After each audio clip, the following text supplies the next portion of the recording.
It's December 25 Christmas லஞ்சுக்கு mutton biryani and chicken 65 கூடவே டெசர்ட்க்கு கேசரியும் தான் செஞ்சுருந்தோம். பிரியாணி அண்ட் சிக்கன் 65 அம்மா தான் செஞ்சுருந்தாங்க. கூட நான் ஹெல்ப் மட்டும் தான் பண்ணியிருந்தேன். பட் கேசரி நான் மட்டும் தான் செஞ்சுருந்தேன். 2 இயர்ஸ் பேக் வரைக்குமே எங்கள் வீட்டில் ஒரு ஃபெஸ்டிவல்னால் அவ்வளோ ஜாலியாக இருக்கும். பட் 2 இயர்ஸாக அந்த என்ஜாய்மெண்ட்டே இல்லாமல் போச்சு.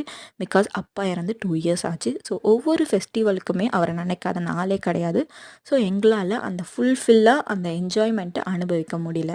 இது என்னைக்கு மாறுங்கிறது எனக்கும் தெரியல. ஏன்னா ஃபர்ஸ்ட் இயர் தான் அப்படி இருக்கோம் அப்படின்னு சொன்னாங்க. பட் செகண்ட் இயருமே வந்து நாங்கள் ரொம்ப மிஸ் பண்ணுறோம். பிகாஸ் அப்பா இல்ல. அதான். ஆனாலுமே இதெல்லாம் ஏன் பண்ணுறீங்க? அவ்வளோ கவலையா இருந்தான்னு சொல்லிட்டு நிறைய பேர் கேட்பீங்க. பட் இருக்கிறவங்கள சந்தோஷமா வச்சுக்கணும். அதுக்காக மட்டும் தான் இதெல்லாம் பண்ணுறது.